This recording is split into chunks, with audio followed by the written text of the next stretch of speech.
Assalamualaikum warahmatullahi wabarakatuh. Salam sejahtera untuk kita semua.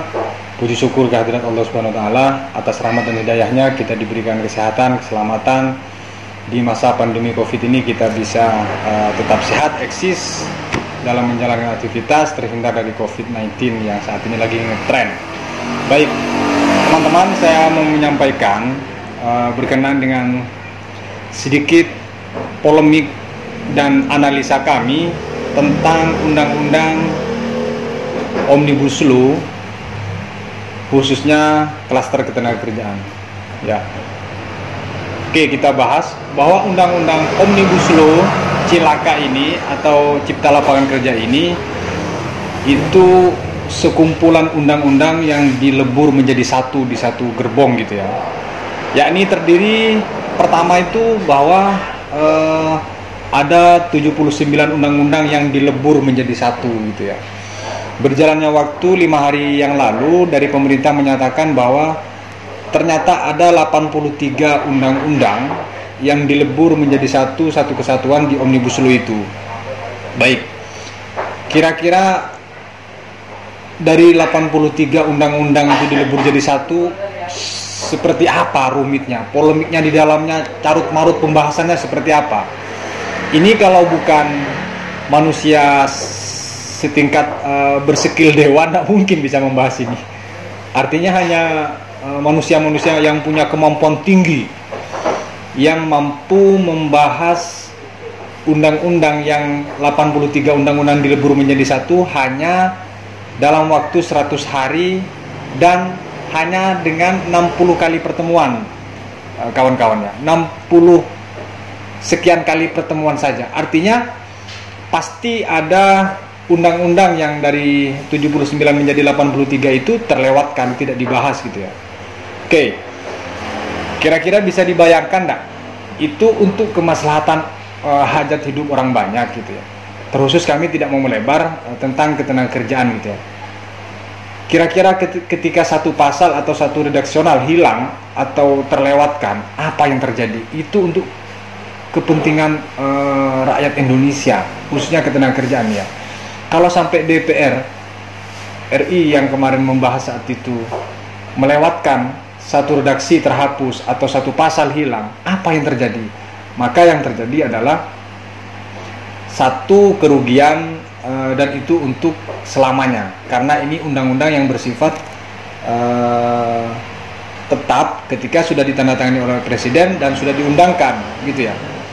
Wajar ketika di beberapa sisi baik dari sisi ormas, organisasi, mahasiswa dan beberapa elemen itu demo tidak setuju atas undang-undang ini, menolak keras dan seterusnya, itu wajar karena memang saat ini menjadi polemik yang semacam sengketa publik gitu ya, semacam perseteruan yang memang tidak terselesaikan gitu. Namun dari pemerintah menggiring semuanya, ini adalah negara demokrasi. Jika teman-teman tidak setuju, jika ada yang tidak setuju pihak maupun rakyat Indonesia secara keseluruhan, silahkan masuk ke jalur MK untuk diuji materi. Apa itu MK? Mahkamah Konstitusi. Yakni apakah Omnibus Law itu menurut pemerintah bertentangan dan seterusnya, silahkan. Yang jadi pertanyaan dan menggelitik kepada kita bahwa carut-marut dalam penyusunan naskah undang-undang itu di Omnibus Law itu kan ada redaksi yang hilang, ada yang pasal dihilangkan dan seterusnya, dirubah dan seterusnya. Apakah mungkin dalam hal ini MK mau menuangkan pasal yang hilang, mengadakan kembali diskusi dengan DPR? Kan tidak mungkin. Ini yang menjadi mahasiswa yang mungkin dalam hal ini lebih jeli gitu ya, karena tidak mungkin dalam hal 83 undang-undang itu diuji semuanya gitu, tidak mungkin.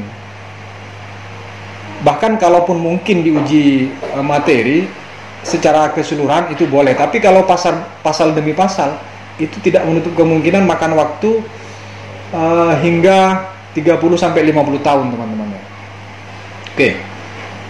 Contoh saya jelaskan di sini, ini Undang-Undang Nomor 13 atau Undang-Undang Ketenagakerjaan.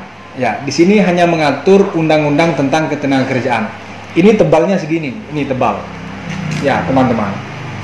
Ini tebalnya bukan main ini ya. Ini terdiri dari 921 halaman. Ini satu undang-undang. Undang-Undang Nomor 13 tahun 2003 tentang ketenagakerjaan. Kok tebal sekali pertanyaannya? Oke, saya jelaskan. Ini mengatur tentang petunjuk teknis pelaksanaan. Contoh, memang di sini Undang-Undang Nomor 13 tahun 2003, tapi di sini di dalam sini ada seperti peraturan menteri, peraturan presiden, keputusan menteri dan seterusnya tentang petunjuk teknis. Contoh Kepmen 23, Permen Nomor 15 dan seterusnya ada di dalam sini. Yang saya maksud adalah induk daripada Undang-Undang Nomor 13 tahun 2003 ini.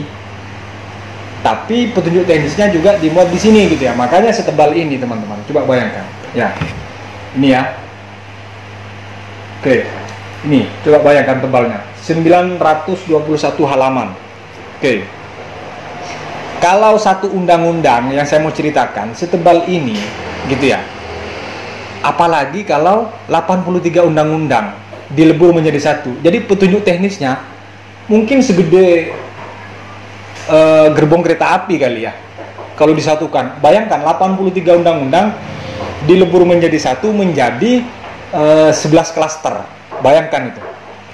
Kayaknya susah hanya manusia tingkat dewa yang mampu menganalisa itu ya. Oke. Ini contohnya peraturan perundangan tentang sistem jaminan sosial, gitu ya. Penyelenggaraan jaminan sosial BPJS. Nah, ini undang-undangnya. Di sini terhimpun menjadi satu, gitu ya. Dan ini terdiri dari 741 halaman. Oke. 741 halaman. Nah, bayangkan tebalnya ini ya. Ini perhatikan. Ini tebalnya buku ini bukan main.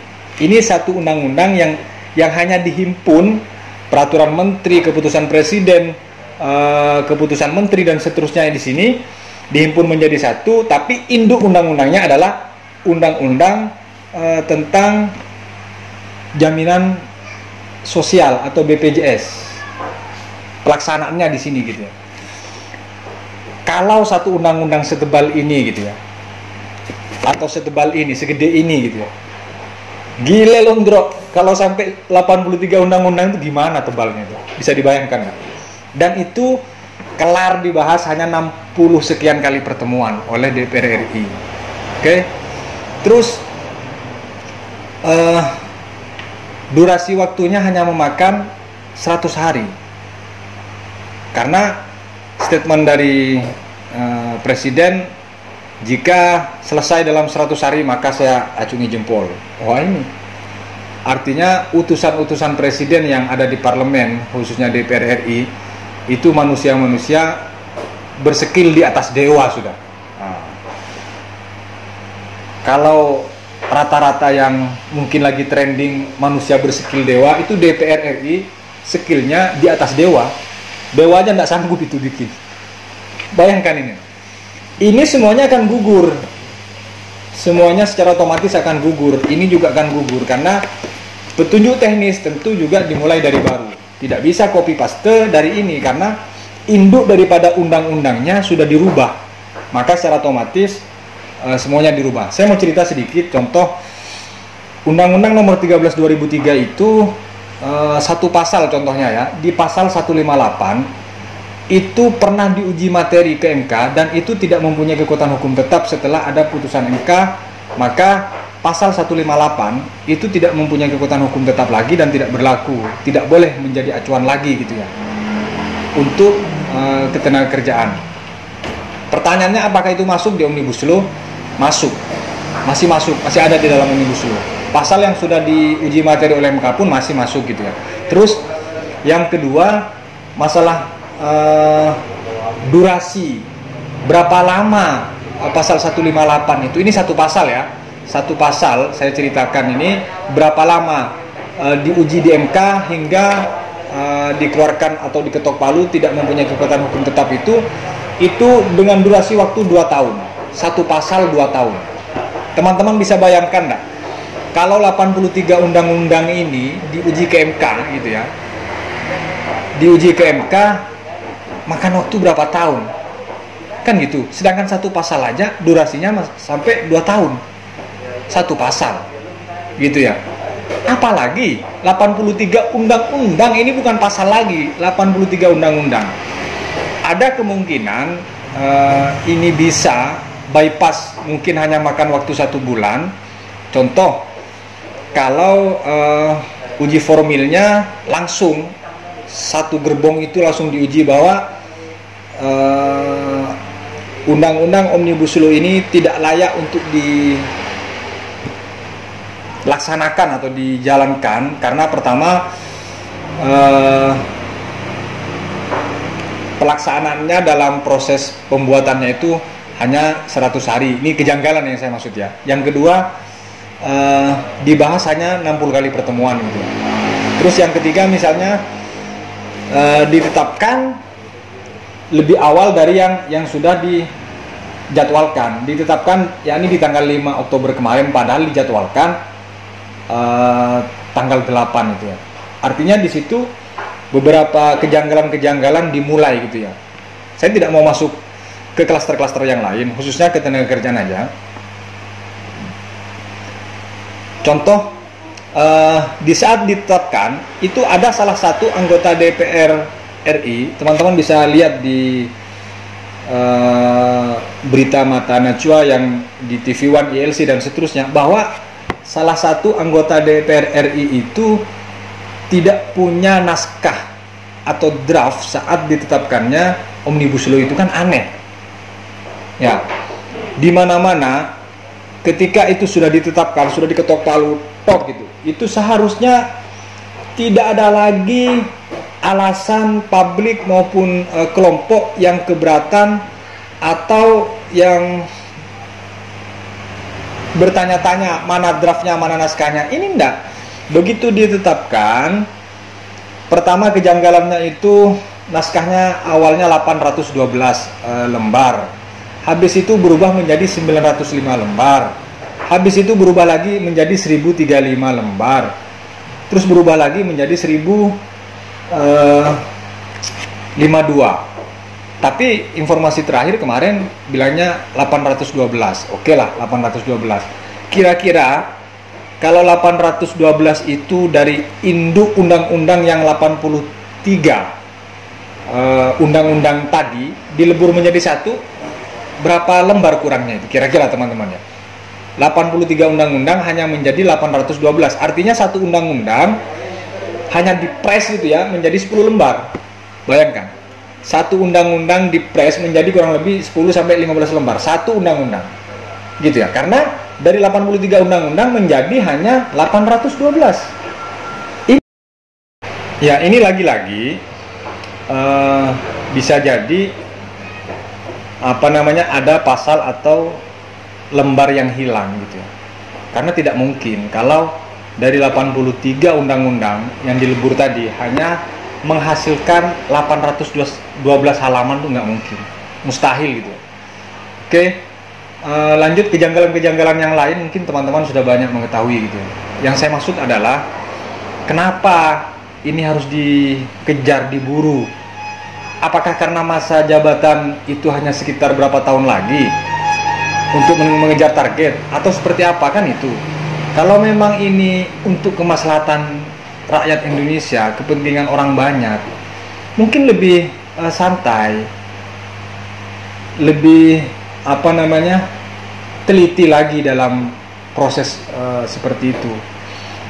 Yang terakhir yang saya maksud itu, kalaupun memang ini untuk hajat hidup orang banyak, terkhusus untuk bangsa Indonesia itu sendiri gitu ya, harusnya